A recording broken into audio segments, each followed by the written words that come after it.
Thank you, Mo, for mentioning that I do policy work.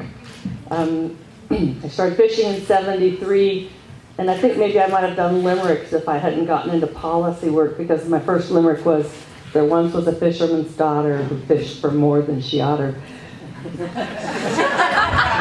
And it ended with, and she threw him back in the water. There's a lot of little sentences in between.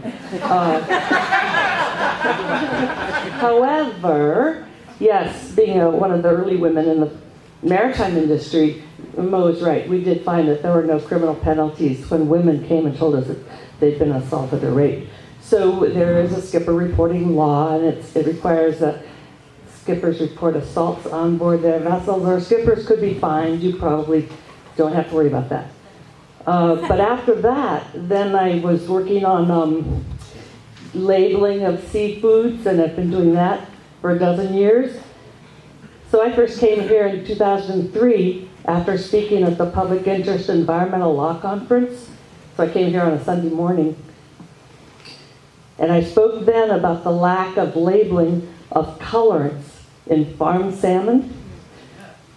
So 2 months later, the class action lawsuit was filed that required labeling. So this is my little bumper sticker. Farmed salmon died for you.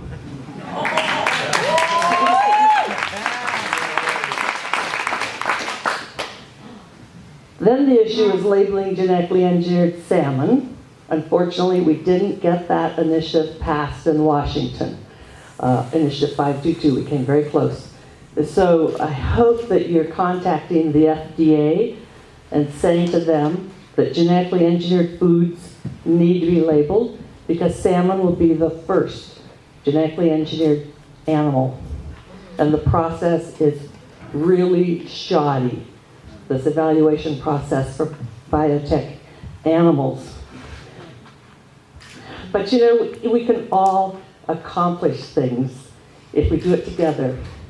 So the next thing that we really need to work on is the USDA is probably going to certify farmed seafoods as organic. And this is an article I wrote about it several years ago when the National Organic Standards Board met in Seattle. They're meeting in San Antonio at the end of April. And they're taking this up because the Livestock Committee has recommended that aquatic species be approved or be evaluated to be certified as organic. And while they won't certify wild seafoods, they will allow 25% of the feed for organic fish to be wild fish.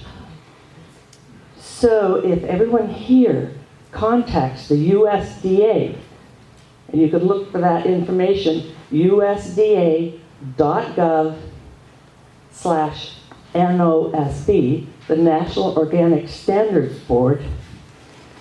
These would be more comments than they would get probably from the fish farmers.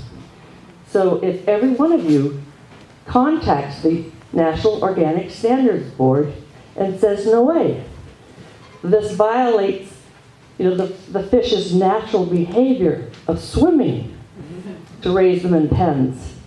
And if you can't certify wild fish as organic, why would you allow them to be fed to confined fish? And if farmed salmon reach the marketplace with that organics label, that I fear will trump our Alaska salmon, our frozen salmon. So will you all do that? Yes. Yes. So you contact the USDA. Yes. Thank you. And I have some of these back there. Right on.